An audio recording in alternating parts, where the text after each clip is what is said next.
All right, it's 6:30, folks. I'd like to call the meeting of the Select Board to order this evening on June the 13th, 2022. Welcome to everyone who's here. Welcome to Select Board members and to the public. It's nice to see everyone. Glad you're here.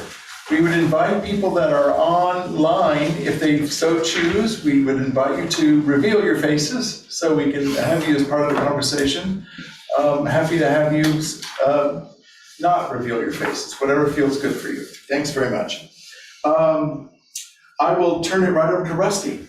Okay, this is the rules of procedure. The Select Board has adopted a set of rules and procedures for each of its operations. They are here and in the chat, on the chat line also. These rules ask that everyone present at the meeting conduct themselves in a civil manner. Additionally, on every chair and in the chat online, there is some basic information, which includes how to contact Select Board members, how to secure a spot during the community comment portion of the meeting, how to get onto the agenda, how to communicate with the board via mail or email. Thanks, Rusty. I will say that right now we don't have the communication community participation sheet, how to reach the Select Board in the chat line. We'll get that for next time. But okay, great. And now we'll turn it over to Veranda for welcoming of the public. Okay, so at each Select Board meeting, before we begin our bi-weekly business, we reserve 10 minutes for announcements and community comment. This is not aimed at discussion in the moment. It's just to welcome people who have something important that they want to say. So we'll start out with Reagan Anderson, representing the Recreation Commission. Hi, Reagan. Hey. Yeah, I was just going to let everybody know that the Rec Committee is having its annual bike night, our 9th time to have this. And it's going to be on Wednesday, June 15th, this Wednesday, at Guilford Central School. And it's going to be from 5 to 7. And it's going to be bikes, scooters, skateboards, rollerblades, whatever you have to ride around on.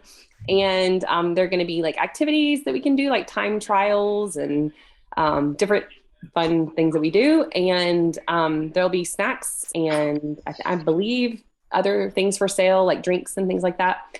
Anyways, it'll just be a really fun community event and we'd really love for everybody to come out. Reagan, is the raffle going to happen? Oh yeah, there's going to be a raffle for a bike.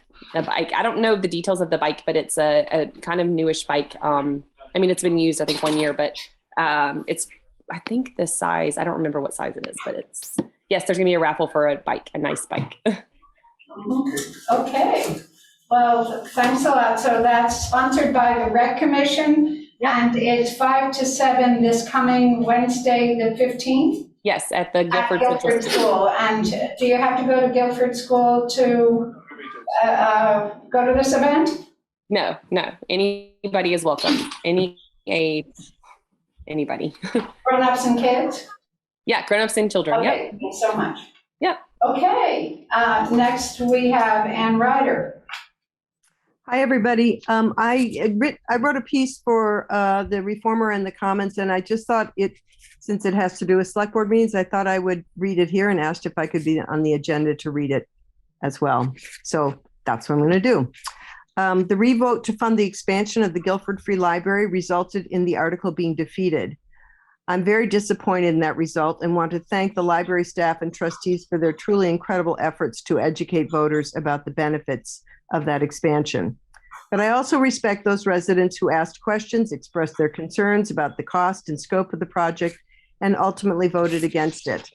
However, what saddens me and alarms me is the small subset of the opposition who chose to attack and malign members of the Select Board and trustees of the library in their efforts to defeat the article.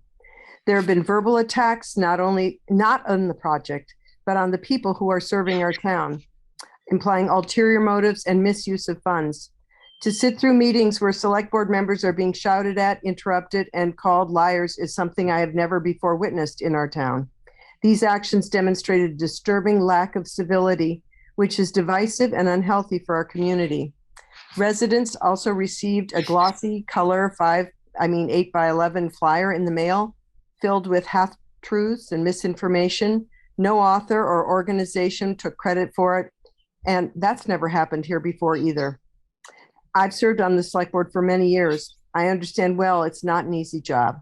The demands from the state and federal government have become much more onerous over the years. The hours and time needed to do the job conscientiously and within the limits of the law are countless. Those who sign up take on a thankless and difficult task. And yet many community members do serve because they love our town. They give their time to commissions and committees in steady times and in those of disaster. And they make Guilford a better place because of their commitment and their service. Through the years, I've had many disagreements with fellow board members as well as members of the public. But at the end of each meeting, we walk out together, chatted about our gardens, our families, wished each other good night. We agreed to disagree, respecting each other's perspective. And that appreciation for differing viewpoints and the awareness that we all have the best interests of the town at heart, even if we disagree, those are important ingredients in the glue that bind our community together. And it's sorely missing of late, and I certainly hope we can get it back. So thank you for listening. Thank you so much, Anne. So that concludes our community comments for this evening. Thank you, Miranda. So we'll move ahead in the agenda. The next item on the agenda is changes to the agenda order. We do have one, and I don't know if there are any others that we need to entertain. All right, we need to, I'll just say this for the public so we all are very aware. The select board is not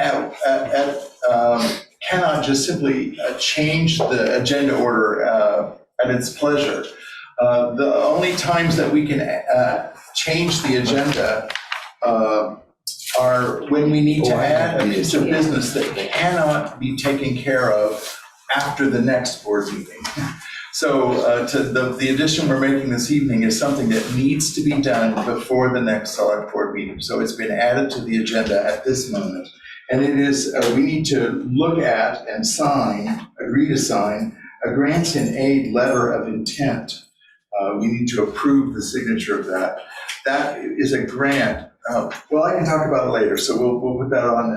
We'll put that on the agenda under new business. That will become new business point C. All right. Okay. We'll move ahead to the approval of the minutes of May 23rd.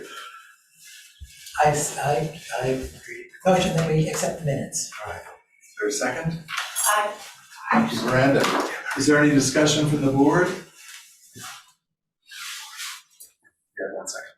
Any discussion from the board? Okay, any discussion from the? I wanted to thank everybody for their grammatical corrections. Good, yeah. It's important that we, yeah, good. Is there any comment from the community? Seeing none, I think that I will, now that we're all together, but the meeting is online. I don't know what the rules, we'll be safe. I'll take a roll call. Michael? Aye. All right, Rusty? Aye. Miranda? Aye. Richard? Aye. And someone says aye. Approval of the minutes of May 23rd is now complete. Thank you very much. We move on to the next portion of the agenda, which is a set of discussions that we will be having. The first is with the, is about the highway department. Yeah, prepared to do that. Thank you. I met with Jen this morning, and things are going well. The roads are holding up well. There's not a lot of repair to do, but there's some light grading, some ditching, mowing. The mowing tractor is down at the moment. A part is expected back soon. It should be back online in the next day or two. Getting ready for the paving, which will be in August. And there's a significant culvert that needs to be replaced on Heinsberg Road, which will lead to some road closure closer to August. I'm sure they'll have the sign up to warn people. And the last item is the speed control signs. Danny is preparing to install those on Route 5. Relatively easy. That's it. Definitely needs to. Sheila Adams. Okay, thank you, Michael. Thank you for that report. All right, so the next item on the agenda is is still inside the discussions area, is to talk with the Energy Committee. And I see Jen McDuffie's name on the, Chris. Chris, hi. You might be Chris. speaking about it? Oh, Chris, are you prepared to speak? Sure, yeah, I can speak. Okay, so let me just say a thing or two quickly, that at each meeting of the select board throughout the year, we will have a report or an update from one of our commissions, one of our committees, one of our associated organizations, and even from our legislator. And it's a rolling schedule. And so tonight we hear from the Energy Committee, and thank you very much. All right, so so I can just give like a quick overview, I guess, of energy consumption within Guilford and what that means. So you can find in the town plan that Guilford as a whole uses about $7.7 million a year in electric, heating, and transportation costs. So over the next 10 years, I mean, we're talking about nearly $100 million, which will largely flow out of Guilford related to heating, electric use, and traveling to town, all of that. So the Guilford Energy Committee started a couple of years ago, and we've been meeting fairly consistently every month or so to kind of discuss the values associated with reducing energy related to the heating and cooling, transportation, electrification within town, and kind of what that means. And so so we've completed a number of initiatives so far. Part of the values that we want to, that really struck a chord with kind of what it means to live in Guilford is neighbors helping neighbors, bringing people closer to the land, encouraging resiliency, being able to, chop your own wood, create your own heat, have your own solar panels, like your battery storage, just be able to be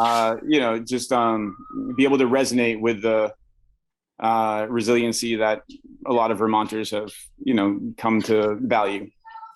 And so over the last couple of years, some of the efforts that we've been involved in are the Window Dressers event, which is, I think it's a Northeast organization where they have these collaborative builds, which a group of folks get together and actually build window inserts, which help reduce heat loss during the winter months.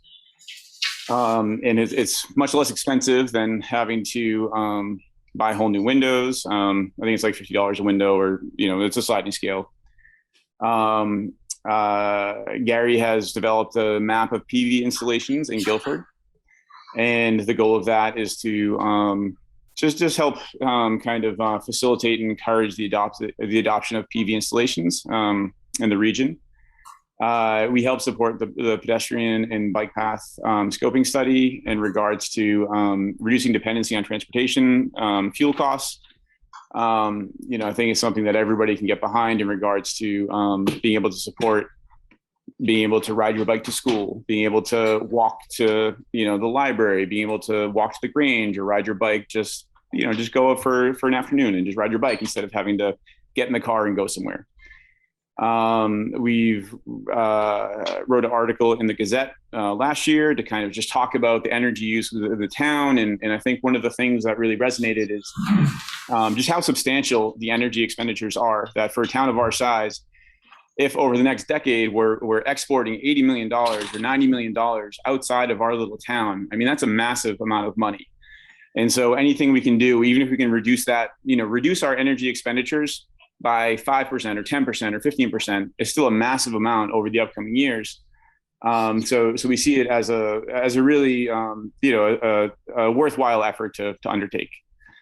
And more recently, we've been working with Green Mountain Power to discuss their electric infrastructure plans around electric charging stations. The goal of that is, as everyone knows, the price of gasoline and diesel it's been going up substantially recently. So if there is an electric infrastructure that can be supported, especially through grants, and just, and a lot of this does have a very attractive financial return even without grants, but if you can get grants, great. Just kind of support that infrastructure, I think it would be really good for the people of Guilford. And some other items that we've just kind of discussed and just have been in the back of our minds and what we want to put more effort to over the upcoming year or multiple years.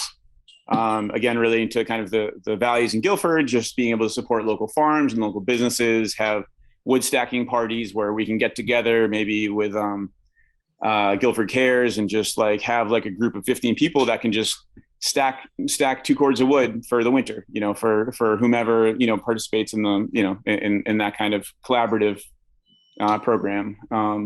Developing a newsletter, looking at just what worked for other towns that were our size, how do we bring additional funds within to Guilford, weatherization, there's just a lot of money out there. And so just being able to direct those funds into our town in a cost-effective, useful way that benefits the most citizens of Guilford. That's, you know, kind of one of our goals here.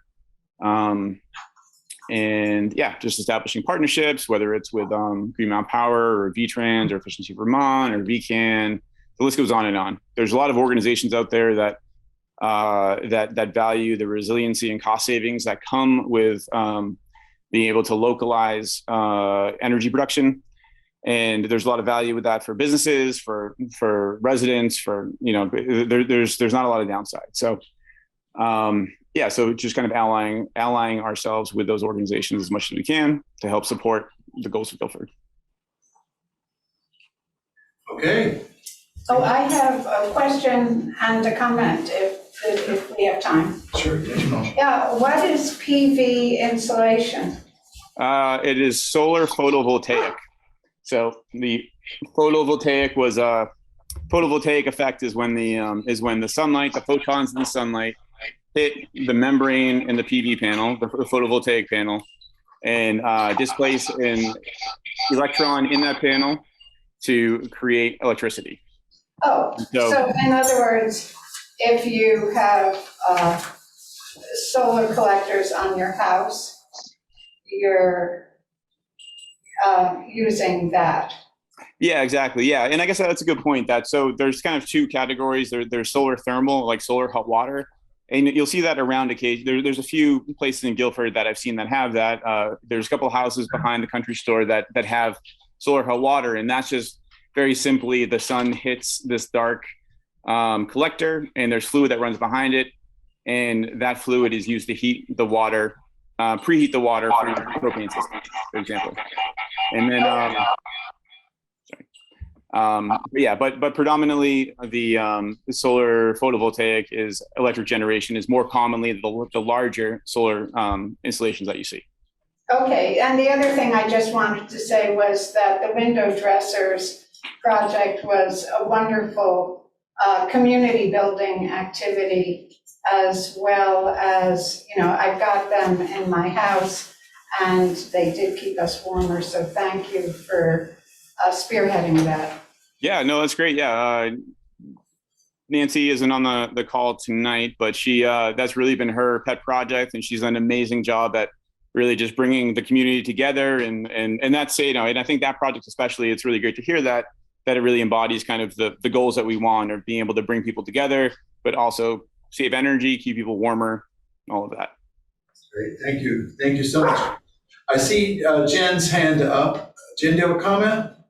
Yeah, I just have one thing I wanted to say. Chris just did a great job. He knows more than just about everybody on the Energy Committee. We're trying to learn as much as he knows, but we want to be available to the rest of the community to help educate them, and also to be available to work with individuals as to how they could best make their home more efficient, because everybody and everybody's situation is different. And, you know, so we want to be as flexible as we can to just make Guilford more energy efficient and have all of us working together to just help save the earth, is what it comes down to. Okay, Jen, thank you. Thank you very much. Steve? Quick question, Chris, how many people are on your committee and on your commission, and are you looking for more members? Yeah, currently there's, sorry, my kids are right over here. Currently there's 5, there's myself, Gary, and Jen, Nancy, and Thayer. So yeah, we're always looking for more people. There's a lot of work that needs to be done. So if you know of anybody or want to send any names forward, that would be great. I think bringing together a diverse set of skills will certainly assist in the goals here and help, and I think, so like Gary worked for Green Mountain Power for a while. Thayer works for the EPA and has a ton of experience in kind of that world. Jen has comes from North Carolina and has been involved in a lot down there. So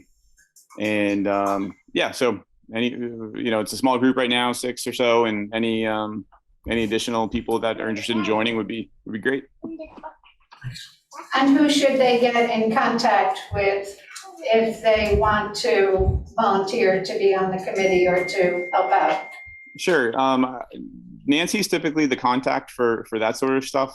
And so either going through the planning commission or directly with the, I'll have to double check to see if we have a Guilford Energy Committee at Gmail account or something. I don't think we do, but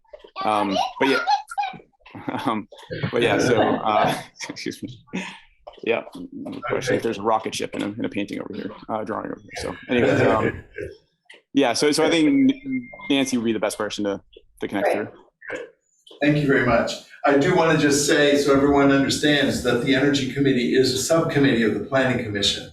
So there may be some rigors there about, getting members on and so forth that we have to go through, but we can check that out.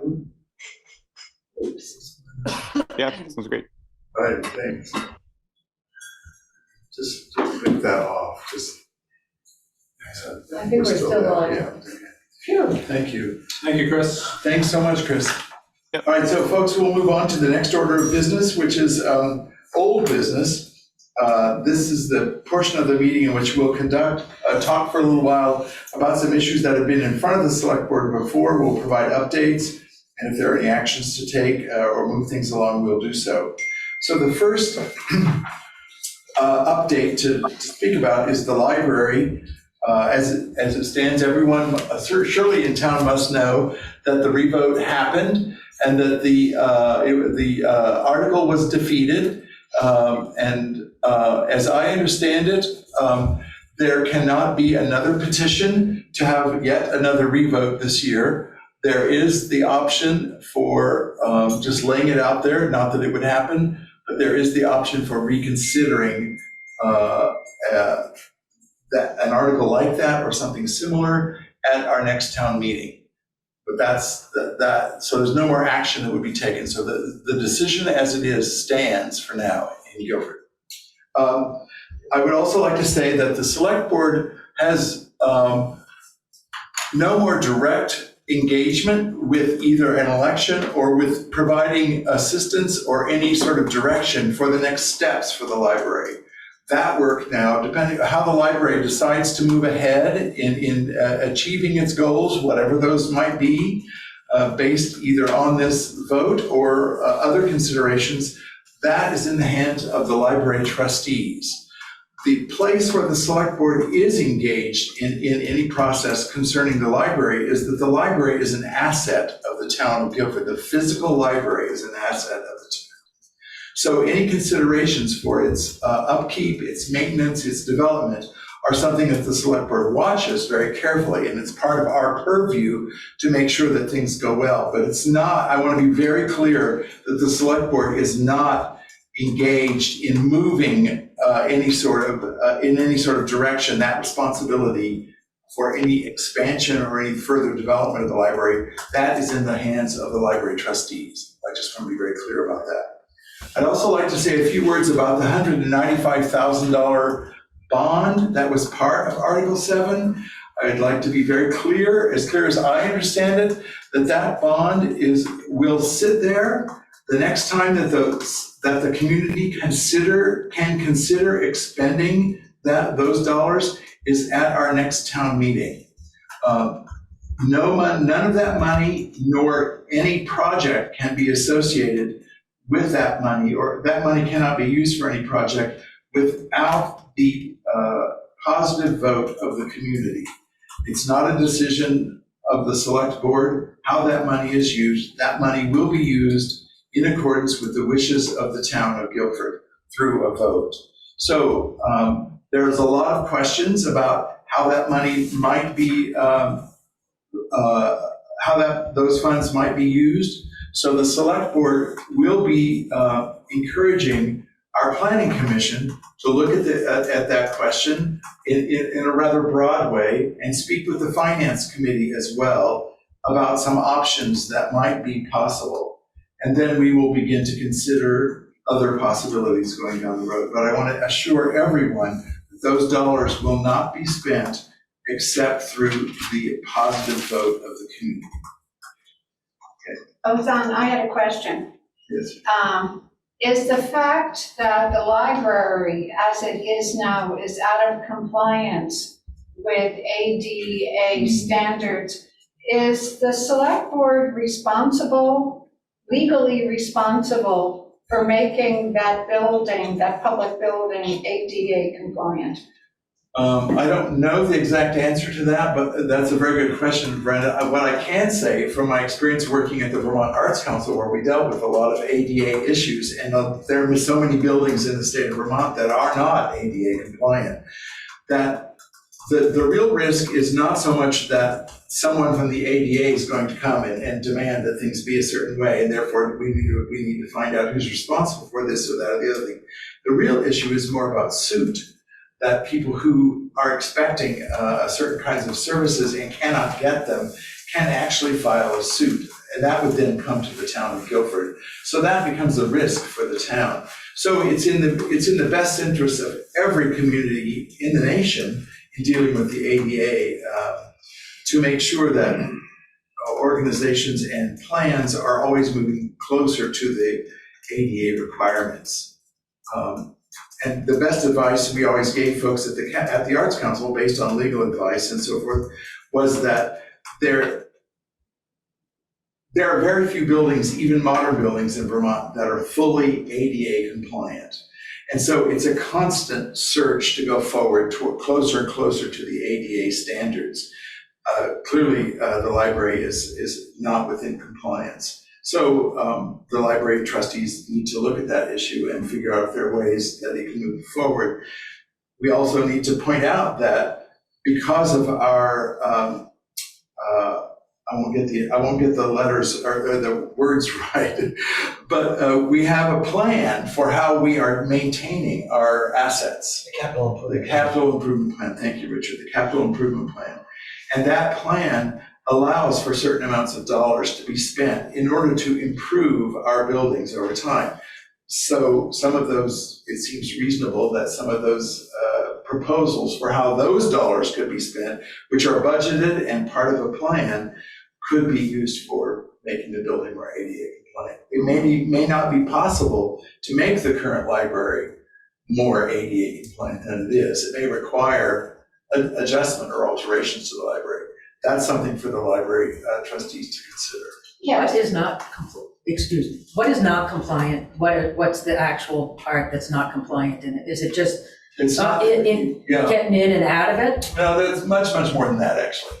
Wheelchair Yeah. accessibility. Wheelchair accessibility, there's quite a list. I would recommend that you encourage anyone who wants to know more about ADA compliance, that they just go to the site, just type into your website, or whatever, ADA into your Google search or whatever, ADA compliance, and you can learn a lot. It's really a very complicated situation. How high the sinks are, where the bathrooms are in the building. From the parking. Yes, yeah. So there are many kinds of issues, and the library is significantly out of compliance. Again, as are many buildings in Vermont, because ADA compliance issues were developed hundreds of years after some buildings in Vermont were built, created, and used.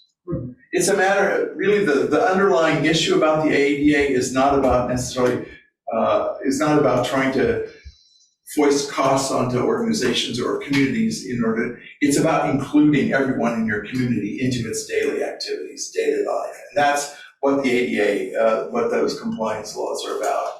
And so anytime you're out of compliance, the ADA says you are excluding someone from engaging in your community's life. And we call ourselves a welcoming community, so we want to do whatever we can. We won't be able to do everything, of course, but we want to do what we can to invite and engage as many people as possible in the community without knowingly excluding people. All right, so that's a brief update about where that stands. And we'll look forward to what comes next. We don't know what that looks like and what that will be. And that will be up to the library trustees to help us traverse the next steps. All right, let's move on to the place. May I ask a question? Oh, I'm sorry, Tim. I didn't know I did, yeah. So I have a couple of questions I was hoping you guys could clarify. One of them is I keep hearing and reading in the comments that the town voters since 2018 have voted to set aside over $300,000 for this addition. So when I look back through all my annual reports, the last time I saw a line item vote for the library was actually in 2017, and it was only for $31,000. So I'm wondering, can you clarify to me how we voted in over $300,000 for an addition on the library? And now that this has been, the revote has said, no, we don't want to do, the bond and that, and it's put it on hold. What happens to that money? Yeah, okay, I'm going to let Sheila answer that, all right? Okay. So this is, you're referring to, people refer to that $325,000 set aside for the library, but the funds are in a fund called the Capital Program Improvement Plan. And every year the town votes to allocate $225,000 to that plan. The plan was created in 2015 for the purpose of protecting town assets. So it's a line item in every annual budget, $225,000.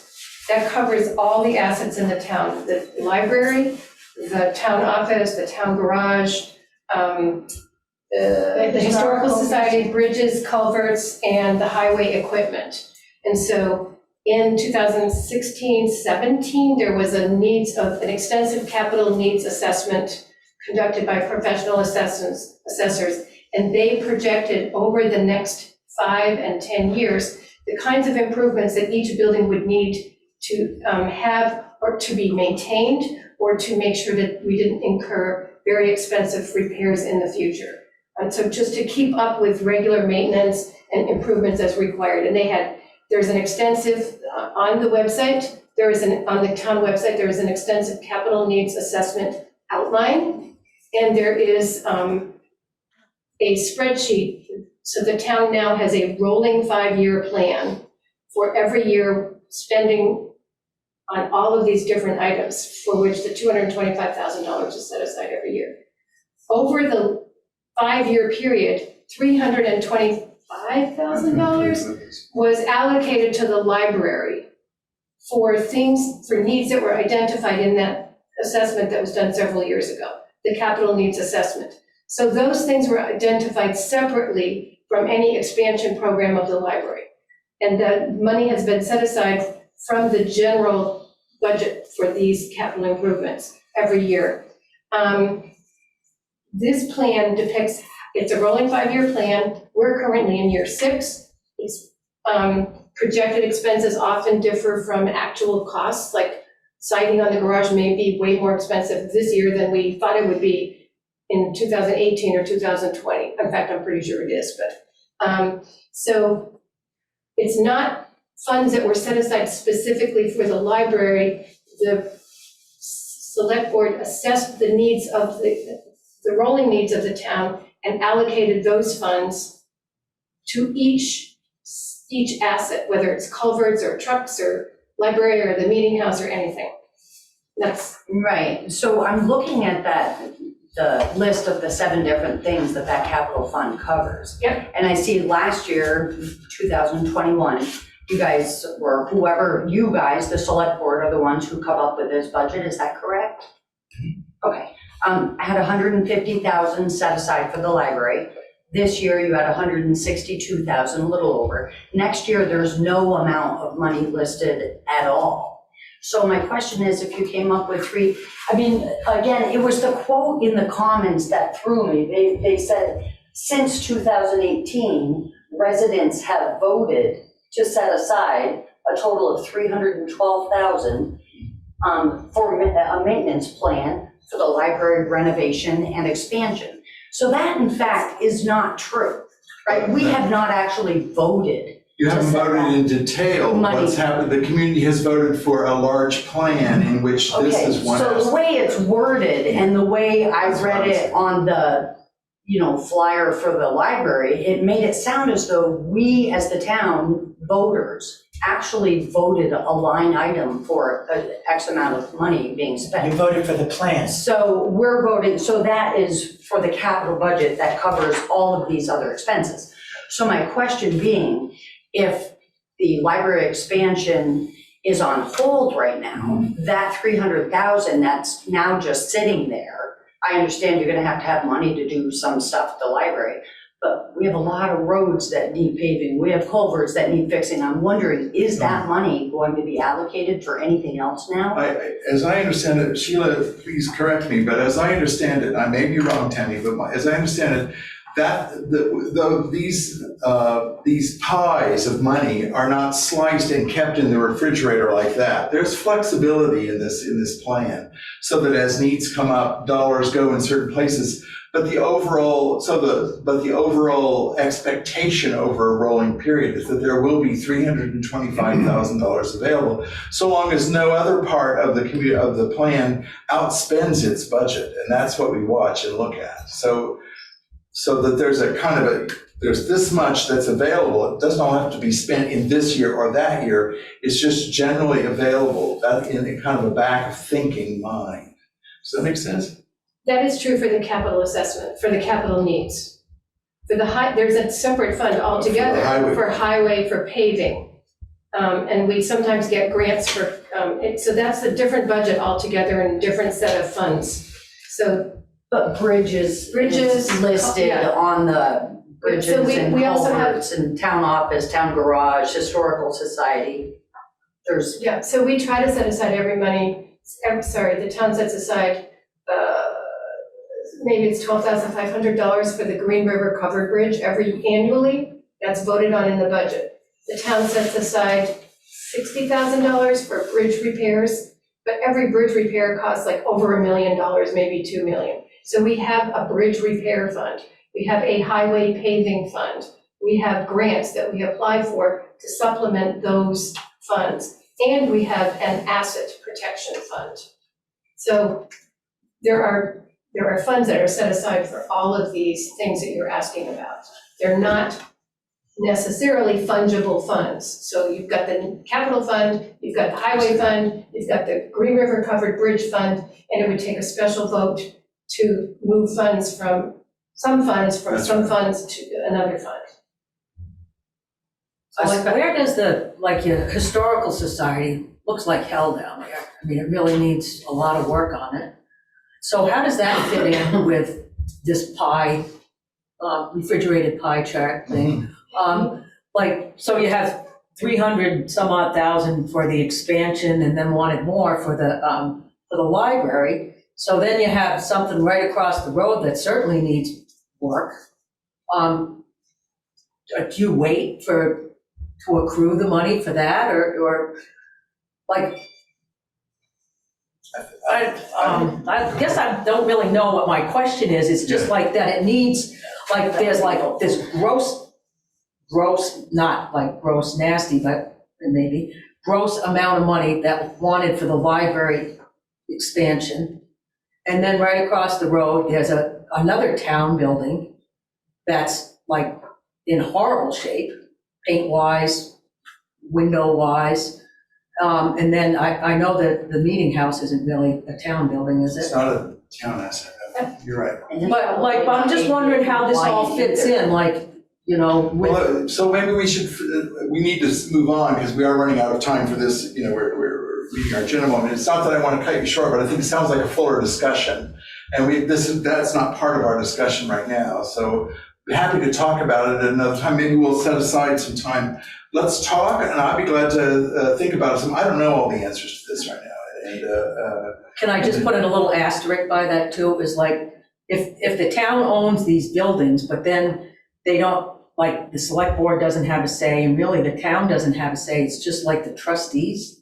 No, The ones that kind of make the decisions, is that how it? No, I wouldn't say that. We're going to move ahead. I wouldn't say Yeah. that's No, I've just said that for you to think about. Yeah, no, it's not just that the trustees have a say. The trustees they're driving, it's up to the trustees whether or not they want to move forward with any expansion plans. We have no control of whether they do that or not. That's going to go, but they'll come to us and ask us if we can put it on for another vote. That will be our decision. But the trustees will consider all aspects of whether or not an expansion to the library needs to move forward without tax dollars, which is a possibility. Mm-hmm. Yeah. I mean, I just add that the capital needs assessment, which is great reading, is available to read so that you can see what the assessor of the needs in very great detail said that each of our buildings needed. Mm-hmm. How often does that get updated by the assessor? Is that once a year? I think we know. We never updated it. We've never updated it, so. Okay, so you said this was done when? 5 years ago. So I think maybe maybe in July, after we closed out the financial year and we're starting a new one, it might be a good idea to have a meeting that focuses, in which we discuss the funds, the capital needs program, how the funds work in town. This is something that's discussed every year during budget workshops, but not very many people are interested in budget workshops. Right, so the reason why I ask is because the copy that I have that has it broken down starts with 2021 as the first year, and 2026 is the last year with the 5-year total. So maybe it's that. Started out before. So if you do it every 5 years, so maybe this one was done in 2021? Is there a way to find out So when it it's was done? updated for 5 years from the current year, but there's past history and there will be future history. All right, we can do that Yeah. after. I'm just very curious. Great, thank Is it you. considered history if it's in the future? Thank you, Dolores. Just wondering. In future. Great, let's move ahead then. Thanks very much for this good discussion. And it's not that, we want to make sure that we're dealing with all, it's just we don't have time tonight. We'll make sure there's time to address the issue so we can go forward further. Everyone's understanding. We're going to talk a moment about the Playscape. I'm going to turn this over to Sheila. We are? Oh, I did, that's right, I'm sorry, I thought we were bike and pedestrian, I was like, what? Okay, so I'm just gonna report that the town has observed the Playscape at Wendy and Eric's request. We've received since then some requests to attend to multiple matters. Some of those have been attended to. They also asked us to do some specific adaptations. Those are possibly expensive adaptations, so the select board is going to just sort of monitor the use of the Playscape over the coming months. And if there is a felt need to embark on some other improvements, again, to make it more ADA accessible, that matter will be brought to the town meeting, 2023 town meeting for residents to vote, because this is not a select board decision. The way money is spent on the Playscape is the town's decision. So that's it. All right, thank you. Let's see, I will just make a quick report about the bike and pedestrian scoping meeting. There's a bike and pedestrian scoping study, if people aren't aware of that. That is currently being conducted in town. A number of individuals and committees are looking at this right now. There will be a second hearing of this project, the scoping project. It's on Tuesday, June 21st at 6:30. This is, like I said, this is the second hearing. It's about the idea of looking at the possibility of creating a biking path or pedestrian path in Guilford Center. And so the meeting will be convened by Du Bois and King, who are the consultants that have been hired to do this scoping study for us. I add that it's a grant funded. It is a grant funded study. Yeah, the town has not spent any dollars on this, and there's no intention at this moment that the town will spend money on this project. That, if the town is to spend money, that will come at a later moment, and it will be the town's decision. Is there anything you'd like to add, Michael? It will be held in Zoom format, and the postcards notifying the public will be sent this week. Oh, great, that's right. Only Yes, Zoom? a postcard. That's Yes. correct. yeah. Only Zoom?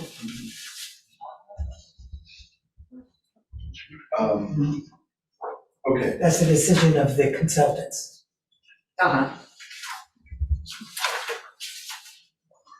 all right, so folks, now we'll move on to new business in the agenda. This is the part of the meeting where we look at things that have not yet come before the select board. And there are now 3 items, since we added one at the beginning of the meeting. These 3 items, the first 2 are about dealing with the safety of Guilford.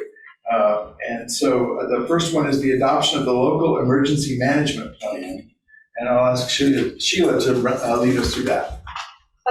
Very quickly, this is an annual requirement that the town adopt a local emergency management plan. It is the exact same plan that was adopted last year. There are no changes in the plan, and we need a vote to accept the plan as it exists and for Peter to submit the new adoption. I move that we accept the plan. I'll second. Is there any discussion here at the select board? Richard and okay. Any discussion in the community? Anyone would like to offer a comment? All right, thank you.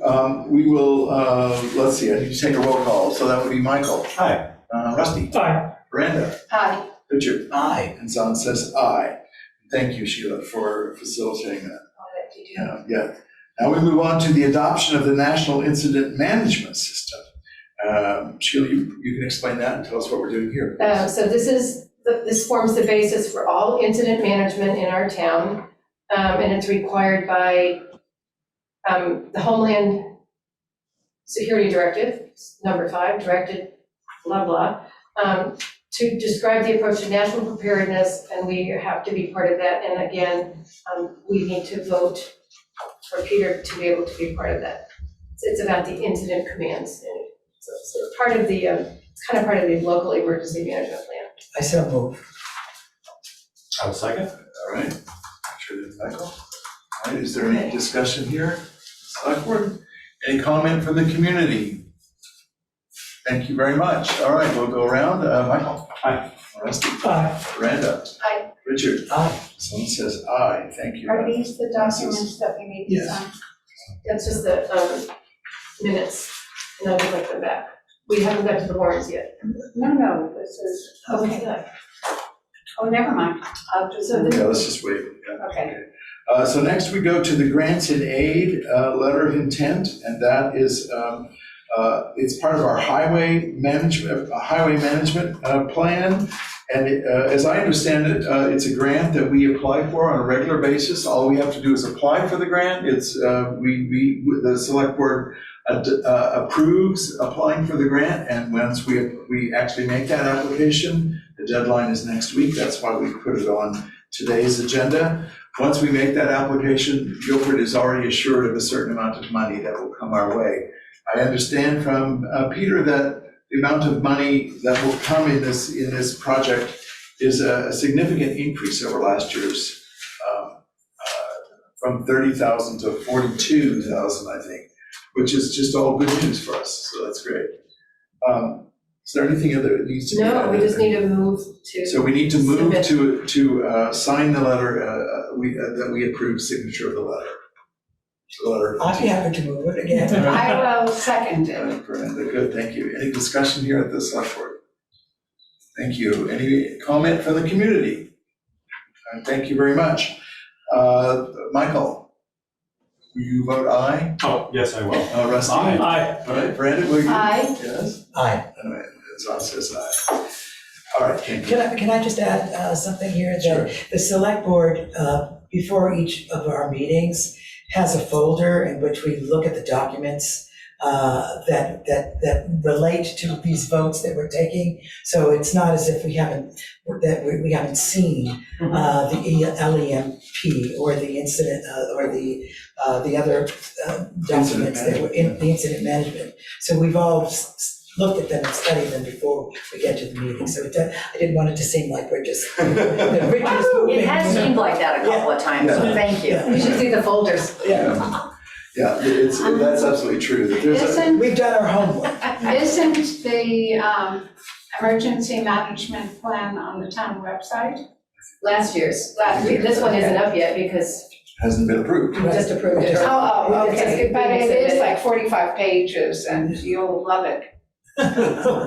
Beach read. Sounds like. Yeah, right, exactly, yeah. Head to the beach. All right. So now, folks, we move on to the part of the meeting where we will address the warrants. Okay, Brenda. here we go. I move that we pay the following warrants. Payroll week 5/29/22 for the sum of $5,834.90. Payroll week 6/05/22 for the sum of $6,619.60. Payroll week 6/12/22 for the sum of $6,937.81. Expense warrant 2223 for the sum of $72,768.66. Expense warrant number FW23 for $53 for a grand total of $92,213.97. Is there a second? Second. Thank you, Rusty. Is there any discussion? Yes, the main expenses here were for passive insurance, the town's insurance, that was a sizable bill. And the final expenses for the town garage and also our accounting expenses from the organization called NEMRIC. Thank you, Brenda. So any further discussion here? All right, I will take a vote. Michael? Aye. Rusty? Aye. Brenda? Aye. Richard? Aye. Someone says aye. Okay, thank you, folks. And now we move on to the part of the agenda called other business. And I just would like to make it clear that this moment in our agenda is not a moment when any community member can bring up any topic to talk about anything. It's about other business that might need to come before the select board within the time constraints of the timing of our meetings. And there has been no other business recommended for tonight's meeting, so we'll move straight ahead to the communications. Yes, I have one. Today, the Select Board received a summons from the Vermont Superior Court about public records. The Select Board has shared the summary of the summons for review with the town's attorney, and we will be working with the town's attorney closely on this matter. Thank you. I think that next we will move to the, So I take a question that the summons was to the town? It was to the town. I was named as the lead, as chair. I was named on it as the chief recipient. And summons usually have to have a plaintiff. Was there a plaintiff listed? Yes, the plaintiff is Jason Herron. Any other plaintiffs listed? No. So the next order of business is that the select board will move. That's why I saw it. The select board will be moving into executive session at this point. I've asked Michael to make that a motion.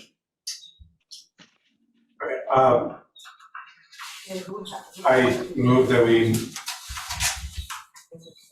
move into executive session per section VSA 313 1F, confidential attorney-client communications for the purpose of providing professional legal services to the body.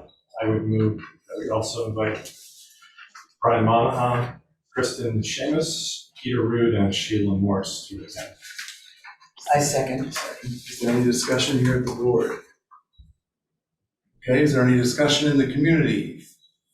We're out of here, right? You can be, we're actually going to go to another room. If you'd like to stay for the remainder of the meeting, we'll go to another room for this part of the meeting and enter another. We're getting, yeah. Yeah, so Jason, yes, do you have a comment, Jason? I was just wondering what the executive session, what the nature of the business is about. You said it was for attorney-client privilege, but that's, that's not the nature of the business. That's the result of the nature of the business. I'm just wondering what it says in the statute here, a motion to go into executive session shall indicate the nature of the business of the executive session and no other matter may be considered in the executive session. So attorney-client privilege is the result of the nature of the business. So what are you guys going into executive session for? Thank you, Jason. It says on our agenda that the confidential client attorney communications for the purpose of providing professional legal services to the body, which is the legislative body. So we'll be asking the town's attorneys for information that will help us understand, and that's what's going on. What's the nature of the business? So that they can provide. The nature of the business isn't the nature. So that they can provide. Thank you, Jason. We'll see you after the meeting. Yeah, look, this is just going on just in the comments. I'll just say that we need to vote to go into executive session. I'll just say this, that we are totally in compliance with the Vermont statute in stating it as it has been stated. So that's what the community needs to understand. So Michael, do you vote to go into executive session? Aye. Rusty? Aye. Veranda? Aye. Richard? Aye. And Zahn says aye. So the select board will now go into another room and enter into another meeting. So we'll leave this meeting on. If people want to stay, that's fine. We'll be back. We anticipate that this executive session may take at least 20 minutes, maybe even half an hour. So it's up to you what you'd like to do, folks. Thanks very much. All right, I would move that we exit executive session at 8:22 p.m. Seconded. Any discussion with the board? All right, I'll take a roll call. Michael? Aye. Rusty? Aye. Miranda? Aye. Richard? Aye. Zahn says aye. So we are now out of executive session. We're back in regular session. Just tell me who moved, please. I'm sorry. Michael and Get to me. Richard. Hold on 1 second. I gotta get to my, Don't tell me. okay, now I'm there. Michael moved, Richard seconded. Okay, 8:22, thank you.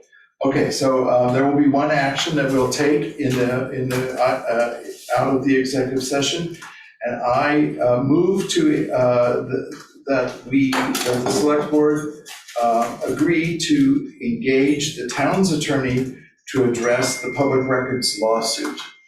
I would second that. Thank you, Brenda. Is there any discussion here?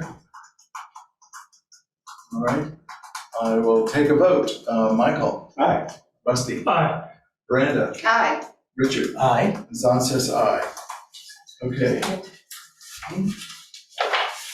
I see that Jason has raised his hand. Yeah, I was just kind of hoping that maybe you guys would use the VLCT. They give you free lawyer's advice and we wouldn't have to pay the town lawyer $200 an hour to mediate this. Thank you, Jason. We have repeated over and over in the community that every single time we talk to the VLCT, they will recommend to us for these kinds of issues that we contact our lawyer. We were in touch with VLCT today. We have contacted both them and our lawyer about this situation. Thank you. So let's see, is there any other actions from the previous meeting are that we would examine requests related to the Playscape in more detail and respond. Sheila did that. Zahn will follow up with Jared on police response in Guilford, and I've talked with Peter about that, and we will do that very soon. There are reasons we didn't get to it right now. Actions taken this evening. The only action that I'm aware of is that we approved, I'll go over them quickly. We approved adoption of the local emergency management plan. We approved adoption of the National Incident Management System. We approved signing the grants in aid application. We approved paying 5 different warrants, and we approved an action from the executive session by which we will use the town's attorney to address the lawsuit for us. Those are the actions that we took this evening. I don't believe there are any actions that we intend to take for our next meeting. Okay. All right, so the next meeting is Monday, June 27th at 6:30. I would now entertain a motion to adjourn. So moved. Thank you, Richard. Is there a second? Second. Thank you, Rusty. Let's go, sorry. Michael. Aye. All right, Rusty. Aye. Brenda. Aye. Richard. Aye. Someone says aye. Thank you all very kindly, and we'll see you on June the 27th. And thank you to our public for coming. Yes, thank you very kindly, everyone who stayed and persisted after the meeting.